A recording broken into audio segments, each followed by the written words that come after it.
nohlafuna ngutata jonga nditsho seyikhafuna seyivula umlomo uvula ingathi ngutata yule umuntu azala benjeni utatakhe abana nje bafuna uhamba nje jonga utata ngencinci lingathi ngutata ngencinci utatakhe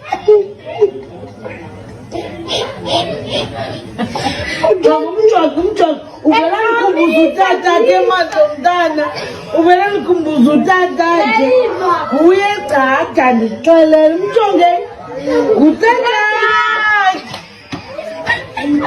Supoy no sababa kena nanku bethinani uBaby Mseleku. uBaby Mseleku siyazi ke besixelelwe kwi-last episode kaThando Nesithembi uba uye wazalwa ngoJanuwari kulo nyaka sikuwo. Molweni ndinamkela kuMamgobhozi TV. Twenzekayo ke uMakhwela uye wafaka ii-pictures nee-videos nje ezimfutshane ekunye nonyana wakhe ke uBaby Mseleku, ngoba ke sakhabe siBaby Mseleku asikalazi igama lakhe uba lithini.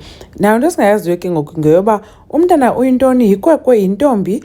Hayi ke abantu bathe xa bembuza uMakhwela wathi hayi uyawubuya asixelele xa beredi uthetha ke ngezinto ezithile ngomntana kunye notata uMusa Mseleku. Kodwa ke sabona iivesti ezingathi zipinki, abantu bathi hayi yintombi, then kuphindwe kujongwa intloko kuthiwe hey le ntloko ingathi ngeyekwekwe. So into yegender ke yomntana still ayikacaci, but ke unazo izinto ezipinki okanye ezinezinto ezipinki, so loo nto yenza abantu bathi yintombazana. Kuphinde kujongwa intloko kuthiwe hayi ingathi ngeyekwekwe. Abanye ke bathi umntwana ufana noSneh, abanye bathi ke ufana nomamakhe uMakhwela umntwana, nazo into abayiqapheleyo.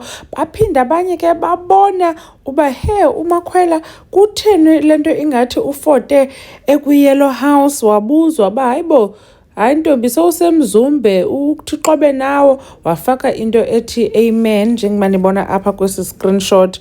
So ke asiyazi noba le ndlu iyelo akuye uMakhwela kusemzumbe, because kaloku oomangwabe nomayeni besivele bathengelwe izindlu zabo. So ke uMakhwela inoba u-free uba angabheka emzumbe, akazube egilana nabo pha. Abanye ke sebemfakela ipressure bathi Makhwela phinda kaloku omnye umntana, ingathi semdala lo already, andithi ke una-3 months, bathi makathi efika u-season 9 ube sokuphinde kukho omnye. Anyways, sithi congratulations once again kutata uMusa Mseleku noMakhwela ngomntwana wabo o-cute o-healthy. Bethunani uMamgobhozi uyanibona kwivideo elandelayo. Bye.